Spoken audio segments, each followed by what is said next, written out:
This is a morning routine for performance, health, and productivity. There are many ways to start your day, but not all ways are equal. For instance, we are animals, and we are today more or less sheltered from the elements.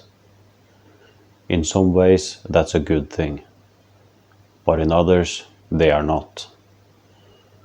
We are not just animals, we are diurnal animals, not nocturnal animals. So in the wild, you will wake up due to the sun.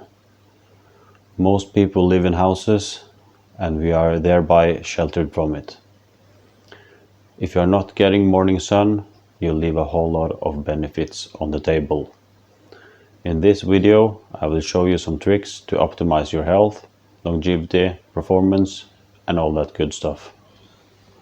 By all means, I don't claim to know it all, and you might be able to put together a better morning routine than I do. But I'm pretty sure you would benefit from seeing this and give it a try, or maybe just take some of my points and do one better. First of all, ideally you want to sleep until you wake up by your own circadian rhythm. You can somewhat change that by getting used to an alarm, but I would advise you to sleep at least 8 hours before that alarm and go to bed at the same time every night to give the body the best biological clock. For me, I go to bed at around 10 p.m. and I wake up around 8 a.m. I'm an athlete and I prioritize my sleep. And even if I were not an athlete, I still would. Both the body and the mind needs quality sleep. You live longer and better for it. So this is how my morning starts. First thing I'll do when I wake up is that I urinate and I weigh myself. I actually weigh myself every night before bed and first thing in the morning. And with that information, I know how much water I need. Hydration is very important, and at night you do sweat a lot. I usually drop about 1 kilo including urination. The amount I hydrate is about the same as the water I lost over the night. With that, I also take some salt. Your body actually needs more than water to hydrate. One of those components is sodium or salt. After my hydration protocol, I actually get back to bed to do the second step. It's to do something called Yoga Nidra.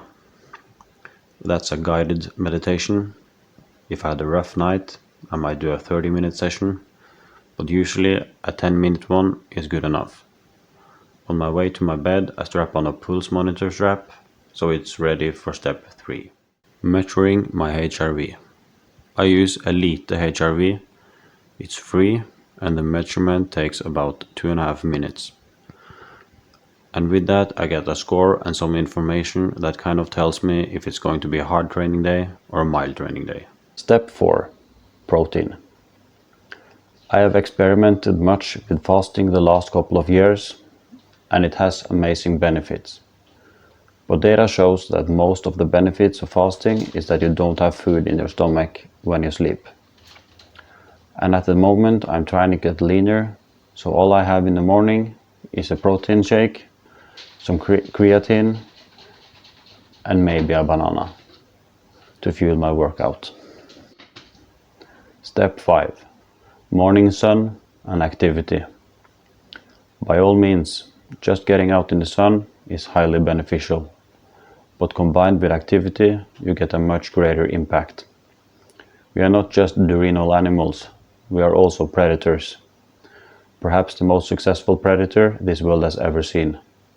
And hunting for food as soon as we wake up has been with us for millions of years. And if you don't agree with that, please go cry in the comments. Try to change my mind. Anyways, it helps your internal clock. At this time, you are active. Do this about the same time every day, and your body is preparing to do so beforehand. So you will get more energy at this time to compensate for that activity. Our body is amazing machines. Sun exposure benefits comes from at least 5 minutes when it's sunny outside and at least 20 when it's cloud cover. because it's about the ultraviolet and blue light, not just light. Just viewing light through a window is not enough.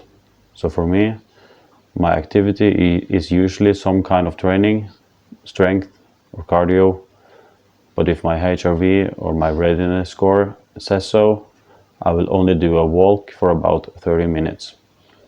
My other workouts is usually about 60 to 90 minutes. There is some things you can't consider including, and that is cold exposure. If so, do it before training. Data shows that that is the most beneficial time to do so. By following a routine like this, you start the day right. You start the day somewhat like you were evolved to do. We are animals. We were not evolved to stay on the couch inside all day. And we are not herbivores either. So to be optimal the way we are evolved, it's not just about getting outside. It's also about being active from the start. Close to no predator sleeps in a cave and the food is just laying there waiting to be eaten.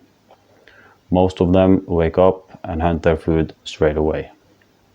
And only after they have completed their hunt do they go back to sleep.